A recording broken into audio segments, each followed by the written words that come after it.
बहुत समय पहले नंदन वन में पीलू और लवली नाम की दो बहनें रहा करती थी। समय बीतने पर दोनों बहनें बड़ी हो गई और लवली की शादी एक अमीर पक्षी से होती है और पीलू की शादी एक गरीब पक्षी से होती है। शादी के कुछ महीनों बाद लवली अपनी बहन पीलू से मिलने के लिए आती है। पीलू उसको देखकर खुश हो जाती है। आओ दीदी, तुमने अपने आने की कोई खबर नहीं दी। अगर तुम बताती तो मैं बबलू को लेने के लिए भेज देती। पीलू, इसकी कोई जरूरत नहीं, मैं अपनी हवाई मोटर में आई हूँ। चल जल्दी से एसी ऑन कर, मुझे बहुत गर्मी लग रही है। पीलू कहती है, दीदी मेरे यहाँ एसी नहीं है और पंखा भी अभी नहीं चल रहा है क्योंकि सुबह से लाइट नहीं है। मैं आपको हाथ से ही हवा कर देती हूँ। पीलू, तुझे तो पता है मैं कितनी अमीर हूँ, मेरे हर कमरे में एसी लगा हुआ है। तेरी इतनी औकात कहाँ कि तू एसी खरीद सके। ये पैसे ले और एसी अपने घर में लगवा ले। पीलू कहती है, दीदी आप ये क्या कह रही हैं? हम लोगों को एसी की कोई जरूरत नहीं है। लवली कहती है, पीलू मैं तो सोची थी कि मैं तेरे घर 4 दिन रुकूंगी, लेकिन अब लगता है मैं एक दिन भी यहाँ नहीं रह पाऊंगी। इस गर्मी में तो मेरा दम ही घुट जाएगा। शाम को मैं अपने घर वापस लौट जाऊंगी। पीलू कहती है, जैसी तुम्हारी मर्जी दीदी। पीलू उसे खाना खिलाने के लिए किचन में लेके जाती है। चलो दीदी अब खाना खा लो। लवली किचन में देखती है कि उसे जमीन में खाना परोसा गया है तो वो कहती है, पीलू तुझे पता तो है मैं डाइनिंग टेबल में ही खाना खाती हूँ, मैं जमीन पे बैठ के खाना नहीं खाती। मेरे घर बड़ी सी डाइनिंग टेबल है, तू मेरे कभी घर आना और डाइनिंग टेबल पर खाना खा कर देखना कितना मजा आता है डाइनिंग टेबल में खाना खाने का। पीलू मुझसे तेरी हालत देखी नहीं जाती, तू कहे तो तेरे जीजा जी से बबलू जी के लिए उनके ही ऑफिस में बात करूं मैं। वहाँ ऊपरी कमाई बहुत होती है, जल्दी तू भी मेरी तरह अमीर हो जाएगी। नहीं दीदी, हम लोगों के लिए ईमानदारी की 2 सूखी रोटियां ही अच्छी है, हमें ऊपरी कमाई नहीं चाहिए। पीलू की बात सुनकर लवली हैरान हो जाती है और वो थोड़ा गुस्सा हो जाती है। कहती है, पीलू मुझे तेरी यही बात अच्छी नहीं लगती, लेकिन फिर भी सोचना, क्योंकि मैं तेरे भले के लिए कह रही थी। ठंडे दिमाग से सोचना, फिर मुझे बताना, मैं तेरे जीजा जी से तेरे पति के काम के लिए बात करूंगी। इतना कहकर लवली अपने हवाई मोटर में बैठकर चली जाती है। कुछ दिन ऐसे ही निकल जाते हैं और उसके बाद पीलू चिड़िया के पति का प्रमोशन हो जाता है, उसकी आमदनी बढ़ जाती है। अब पीलू को कोई भी चीज की कमी नहीं थी। कंपनी की तरफ से उन्हें एक शानदार घर भी मिलता है और एक हवाई मोटर भी मिलती है। पीलू खुशी खुशी अपना जीवन बिताने लगती है। वहीं दूसरी तरफ लवली का पति रिश्वत लेते हुए रंगे हाथों पकड़ा जाता है और गिरफ्तार हो जाता है। उनका बंगला, हवाई मोटर, एसी सब जब्त हो जाते हैं। इस बात का पता जब पीलू को चलता है तो वो अपनी बहन से मिलने के लिए जाती है। अपनी बहन से मिलकर पीलू कहती है, दीदी जीजा जी की इस हालत की जिम्मेदार कहीं ना कहीं तुम भी हो। तुमने जीजा जी को कभी भी गलत काम करने से मना नहीं किया, तुम्हारे सर पर तो अमीरी का भूत सवार था। लवली कहती है, पीलू मुझे माफ कर दे, मैं लालच में आकर सही गलत का फर्क करना भूल गई थी। तू किसी तरह मेरे पति को छुड़ाने में मेरी मदद कर। दीदी आप चिंता मत करो, मैं अपने पति से जीजा जी को छुड़वाने में मदद करूंगी। तब तक तुम मेरे घर चलो, मेरे साथ रहो। अब तो मेरे घर में एसी भी लग चुका है, तुम्हें गर्मी भी नहीं लगेगी। लवली कहती है, पीलू मजाक छोड़ो, अब मुझे गर्मी से कोई फर्क नहीं पड़ता। अब से मैं और मेरे पति ईमानदारी का जीवन जिएंगे। कुछ दिनों बाद पीलू चिड़िया के पति की मदद से लवली चिड़िया का पति जेल से रिहा हो जाता है। अब वे दोनों ईमानदारी की जिंदगी बिताने लगते हैं। पीलू चिड़िया को बचपन से ही खाना बनाने का बहुत शौक था। उसके पिताजी लोहे के औजार बनाने का काम करते थे। उसकी माँ सुंदरी उन औजारों को जंगल में बेच कर आती थी। पीलू चिड़िया उन दोनों की गोद ली हुई बेटी थी और वे लोग एक पेड़ की डाल में साथ साथ रहते थे। अरे पीलू, तूने सुबह से कुछ बनाई है कि नहीं? भूख से पेट जोर जोर से दुख रहा है। हाँ माँ, मैंने ये देखिए आज एक नई डिश बनाई है। अरे ये चावल में क्या डाल दी है तूने? ये बिरयानी है माँ, मैंने आज ही सीखी हूँ, एक बार टेस्ट करके तो देखिए। अरे पीलू बिटिया, तू खाने के अलावा कुछ और काम में भी ध्यान दिया कर। जब देखो कुछ न कुछ खाने का बनाती ही रहती है। 1-2 साल बाद तेरी शादी भी तो करनी है, कुछ घर के काम भी तो सीख ले। ओहो, अरे तू तो शर्मा गई। अच्छा चल जा, बाहर जा और भट्टी गरम कर, लोहा पीटना है। पीलू बहुत गुणवान बच्ची है, हमें उस पर गर्व है। वो कुछ न कुछ नया पकवान हमेशा बनाने की कोशिश करती है, लेकिन हम लोग इतने रईस नहीं हैं। अगर रोज रोज इतनी महंगी खाने की चीजें बनेंगी तो पैसे कैसे बचेंगे? चिंता क्यों करते हो जी, बच्ची का भाग्य है, उसके भाग्य में जो होगा वो उसे भगवान जरूर देंगे। मेरे बस की बात होती तो उसे 10वीं कराकर घर में नहीं बैठाता और आगे पढ़ाता। वैसे हमारी पीलू जिस घर में भी जाएगी उस घर को बहुत खुश रखेगी। बस एक अच्छा सा लड़का मिल जाए उसके लिए। अरे हम गरीब लोग हैं, गरीब पेड़ में रहते हैं, गरीब घोंसले में रहते हैं, लड़का भी तो ऐसा ही देखना पड़ेगा ना। जब भी पीलू चिड़िया की माँ की तबीयत खराब हो जाती थी तो पीलू चिड़िया पेड़ की एक डंगाल पर औजारों को बेचने बैठ जाती थी। एक दिन उसे वहाँ भोलू मिला। भोलू उससे कहता है, अरे पीलू, तुम यहाँ क्या कर रही हो? मैं ये मेरे पापा द्वारा बनाए गए औजार यहाँ पर बेच रही हूँ।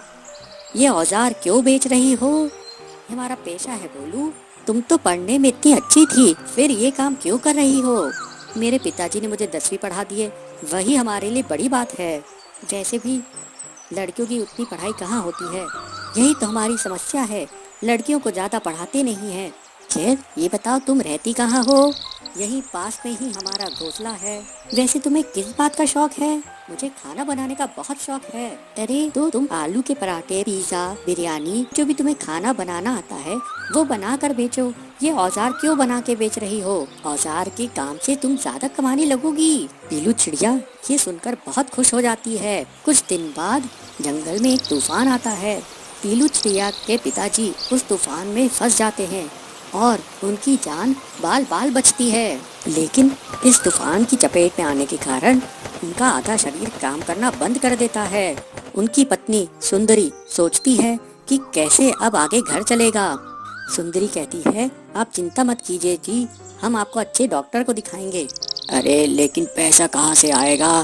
पीलू की शादी भी तो करनी है। पीलू इस बात को सुनकर बहुत दुखी हुई और वो अपने पिताजी के पास आकर बोली, पिताजी आप चिंता मत कीजिए, मैं हूँ ना, मैं और मेहनत करूँगी और मैं और माँ कोई न कोई रास्ता जरूर निकाल लेंगे।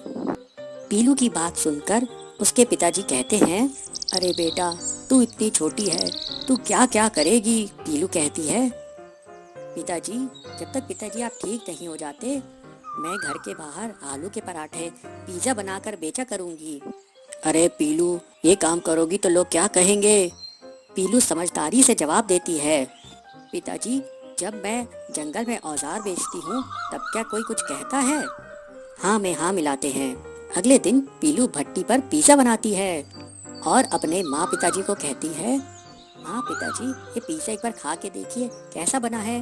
पीलू के माँ और पिताजी उस पिज्जा को खाते हैं। पीलू चिड़िया की तारीफ करते हैं, अरे वाह ये तो बहुत स्वादिष्ट लग रहा है, हमने तो ऐसा कभी कुछ नहीं खाया था, अब मैं यही काम करूँगी। पीलू की माँ कहती है, लेकिन ये सब तेरे दिमाग में आया कहाँ से? माँ मुझे ये सलाह भोलू ने दी। ये भोलू कौन है? माँ भोलू मेरे साथ स्कूल में पढ़ता था। इस तरह पीलू चिड़िया पिज्जा और आलू के पराठे बेचने लगी और जो भी पक्षी उसके यहाँ पिज्जा और आलू का पराठा खाता वो उसका फैन हो जाता। इस तरह से पीलू चिड़िया धीरे धीरे अपनी मेहनत से प्रसिद्ध होने लगी। दूर दूर से पक्षी पीलू चिड़िया के पास पिज्जा और पराठा खाने आने लगे और उसके पास काफी पैसा जमा हो गया। फिर एक दिन पीलू चिड़िया अपने पिताजी को लेकर बड़े डॉक्टर के पास जाती है। डॉक्टर कहता है, इनका इलाज तो हो जाएगा लेकिन बहुत खर्चा आएगा, महंगी दवाइयाँ लगेंगी।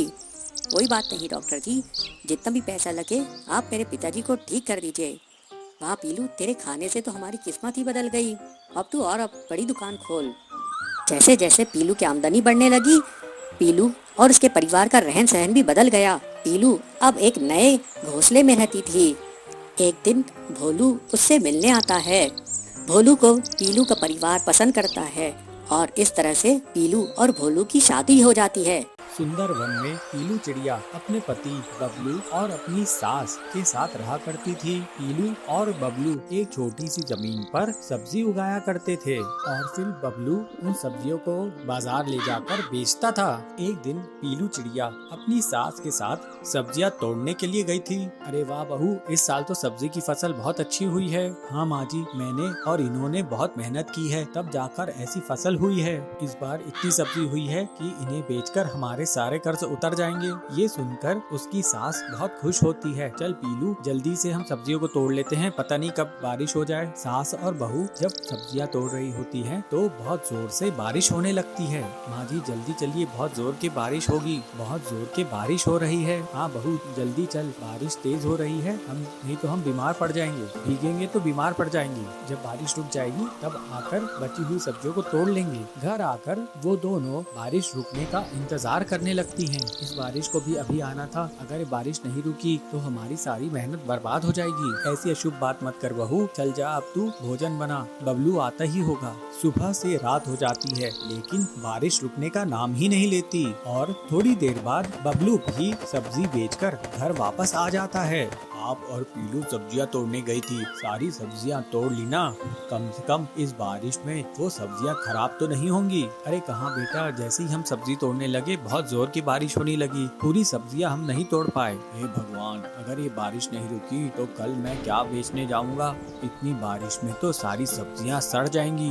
बेटा अब चिंता करने से क्या होगा, जो किस्मत में लिखा है वही होगा, उसे कौन बदल सकता है। माँ जी सही कह रही है, आप खाना खाकर सो जाइए, कल की कल देखेंगे। लेकिन बारिश रुकती नहीं, अगले दिन भी मूसलाधार बारिश होती है और उनका खेत पानी से भर जाता है। इस तरह से बबलू की सब्जी की दुकान बंद हो जाती है। ये सब देखकर कालू कौआ मन ही मन बहुत ही खुश हो रहा था। कालू बबलू का पड़ोसी था, वो बबलू की दुकान के बगल में ही अपनी सब्जी का ठेला लगाता था। अरे बबलू, ऐसा क्या हुआ जो तूने सब्जी बेचना बंद कर दिया? क्या बताऊं, मेरी सारी सब्जियां बारिश के कारण खराब हो गई। इस तरह बहुत सारे दिन गुजर जाते हैं। देखिए जी, हमारे खेत में अभी भी पानी भरा हुआ है, क्यों ना हम तरबूज के कुछ बीज पानी में डाल दें। तरबूज को पानी चाहिए होता है, हमारे खेत में पानी वैसे भी भरा हुआ है और वैसे भी आजकल बाजार में तरबूज की बहुत डिमांड है। भगवान की दया से अगर हमारी तरबूज की फसल हो गई तो हमारी सब्जियों के नुकसान की भरपाई हो जाएगी। लेकिन पीलू, तरबूज उगाने के लिए हमारे पास तरबूज के बीज भी तो होने चाहिए और हमारे पास तो तरबूज के बीज हैं ही नहीं। उसकी चिंता आप मत कीजिए माँ जी, मेरे पास बहुत सारे तरबूज के बीज हैं। ये देखिए मेरे पास कितने सारे तरबूज के बीज हैं। दोनों सास बहुएं अपने खेत में तरबूज के बीज बिखेर देते हैं और जल्द ही उनके यहाँ तरबूज उग आते हैं और कुछ दिनों बाद वे तरबूज पक जाते हैं। पीलू उन पके हुए तरबूजों को तोड़ लेती है और ये लीजिए जी, पके हुए लाल मीठे तरबूज, इन्हें ले जाकर आप अपनी दुकान में बेच दीजिए। देखना आज आपकी दुकान पर ग्राहकों की भीड़ लग जाएगी।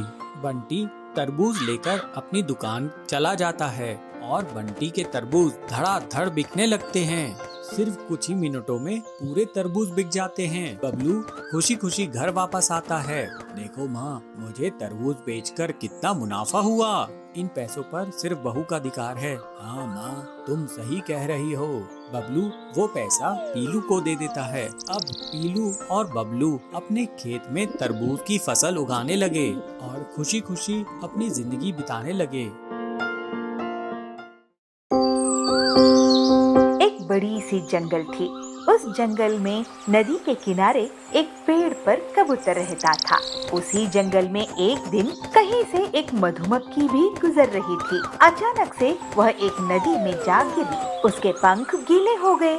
उसने बाहर निकलने के लिए बहुत कोशिश की लेकिन वह नहीं निकल सकी।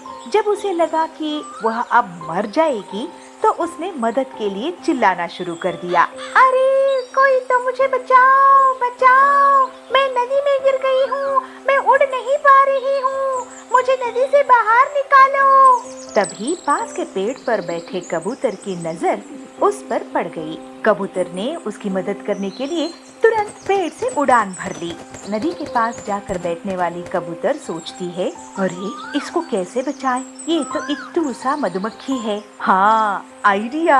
ऐसे कहते हुए एक तरकीब सोचती है। कबूतर ने एक पत्ते को अपनी चोंच में पकड़कर उसे नदी में गिरा दिया और मधुमक्खी से कहा, अरे मधुमक्खी, आप ना इस पत्ते पर बैठ जाओ, मैं अपनी चोंच में इसे लेके नदी से बाहर उड़ जाऊंगी।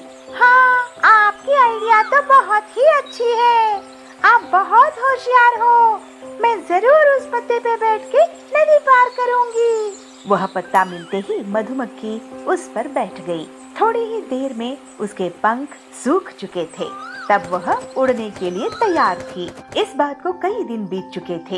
एक दिन वही कबूतर गहरी नींद में सो रही थी और तभी एक लड़का उस पर गुलेल से निशाना लगा रहा था। कबूतर गहरी नींद में थी, इसलिए उसे इस बात की एहसास नहीं हुई। लेकिन उसी समय वहाँ से एक मधुमक्खी गुजर रही थी, जिसकी नजर उस लड़के पर पड़ गई। यह वही मधुमक्खी थी जिसकी जान कबूतर ने बचाई थी। अरे बदमाश लड़के, कबूतर सो रहा है तो उसको निशाना बना रहे हो?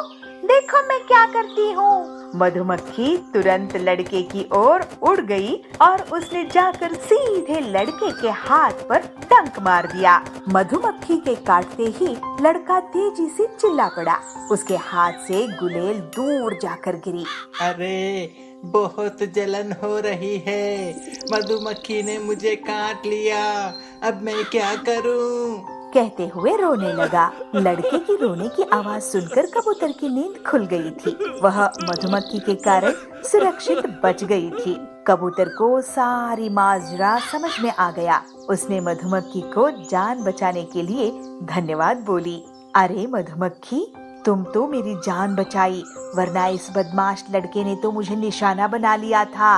अरे मैंने आपकी उपकार नहीं भूली। ऐसे दोनों बात करते हुए जंगल में उड़ गए। हमें भी जरूर मुसीबत में फंसे व्यक्तियों को मदद करनी चाहिए। इससे हमें भविष्य में इसके अच्छे परिणाम जरूर मिलते हैं। अच्छा कर्म से अच्छा फल। बेलापुर में पीलू चिड़िया अपनी सहेली के साथ फूल बेचने निकली। फूल ले लो फूल, रंग बिरंगे फूल, ताजे ताजे फूल। तभी वहाँ पर नट्टू काका आया। नट्टू काका, हमसे फूल ले लो। नहीं नहीं, मुझे तेरे फूल नहीं चाहिए, ऐसे कई फूल मेरे घर में पड़े हैं। ये सुनकर पीलू चिड़िया उदास हो जाती है और रोने लगती है। काका एक फूल ले लो ना, सुबह से मेरे एक भी फूल नहीं बिके हैं, मैं आपको सस्ते में फूल दे दूंगी। अरे तेरे फूल सस्ते हो या महंगे, जब मुझे तुझसे फूल खरीदने ही नहीं हैं तो मैं क्यों लूं? चल जा यहाँ से, कहीं और बेच अपने फूल। काका, मैं और मेरी सहेली सुबह से निकले हैं, हमारा एक भी फूल नहीं बिका तो हमारे घर में खाने के लिए पैसे नहीं रहेंगे। काका कहता है, अरे तेरा फूल नहीं बिक रहा है तो मैं क्या करूं? तूने सुबह से कुछ नहीं खाई तो मैं क्या करूं? तेरी सहेली कुछ नहीं खाई तो मैं क्या करूं? ये तुम लोगों के बहाने होते हैं जिससे तुम हम लोगों से पैसे निकलवा सको। चलो अब तुम दोनों तुरंत यहाँ से भागो। इस तरह से खरी खोटी सुनकर पीलू और उसकी सहेली दूसरे जंगल में फूल बेचने चली जाती हैं। पीलू अपनी सहेली से कहती है, देखो वो कालू भैया आ रहे हैं, मैं उनके पास जाके फूल बेचती हूँ। पीलू उड़कर कालू के पास जाती है। कालू भैया ये फूल ले लो, देखो ये कितने सुंदर हैं, इन्हें आप हम गरीब से खरीद लो ना, मैं आपको बिल्कुल सस्ते दामों में दूंगी, बाजार में इससे सस्ता फूल नहीं मिलेगा। कालू कहता है, अरे तेरे फूल मुझे नहीं चाहिए, चल हट मेरे रास्ते से, जा किसी और को फूल बेचना, पता नहीं कहाँ कहाँ से आ जाते हैं। कालू बिना फूल खरीदे वहाँ से चला जाता है। कालू के जाने पर पीलू बहुत उदास हो जाती है और फिर से रोने लगती है। सुबह से एक भी फूल अभी तक नहीं बिका, फूल नहीं बिकेंगे तो मेरी बीमार माँ की दवाई कैसे आएगी। इस तरह से पीलू चिड़िया रोते हुए अपनी माँ के पास जाती है। उसकी माँ पीलू चिड़िया को रोते हुए देखकर उससे पूछती है, क्या हुआ बेटी, क्यों रो रही है? माँ सुबह से शाम हो गई लेकिन फिर भी एक भी फूल नहीं बिका, तुम्हारी दवाइयाँ कैसे आएंगी? इस पर पीलू चिड़िया की माँ उससे कहती है, बेटी तू चिंता मत कर, ऊपर वाला हमारी मदद के लिए किसी न किसी को जरूर भेजेगा, हम गरीबों को वो ऐसे ही मुसीबत में नहीं छोड़ता। अगले दिन पीलू चिड़िया उसकी माँ के साथ नदी के पार एक बंगले में फूल बेचने जाते हैं। पीलू चिड़िया बंगले के बाज से कहती है, अंकल मेरे ये फूल खरीद लीजिए ना, आप जब ये फूल खरीदेंगे तो मेरी माँ की इलाज के लिए मुझे कुछ पैसे मिल जाएंगे। तभी पीलू चिड़िया की माँ बेहोश होके गिर जाती है। बाज उससे पूछता है, अरे ये क्या हुआ? पीलू चिड़िया कहती है, अंकल सुबह से मेरी माँ ने कुछ नहीं खाई, हमारे पास पैसे नहीं हैं, इसलिए ये बेहोश हो गई हैं। क्योंकि हमारे फूल नहीं बिके हैं, इसलिए मेरे पास माँ की दवाई के लिए पैसे नहीं हैं। वो बाज पीलू चिड़िया पे दया करता है और अपने पास से 1000 रुपए का नोट निकालकर पीलू चिड़िया को देता है। इस पर पीलू कहती है, नहीं अंकल, हम गरीब जरूर हैं, लेकिन हम मेहनत करके खाते हैं। आप मुझसे ये फूल खरीद लीजिए, उसके बदले में आप मुझे पैसे दीजिएगा। बाज पीलू चिड़िया के सारे फूल खरीद लेता है और पीलू चिड़िया की ईमानदारी देखकर पीलू और उसकी माँ को अपने घर में जगह देता है। इस तरह से पीलू चिड़िया की ईमानदारी उसके और उसकी माँ के काम आती है।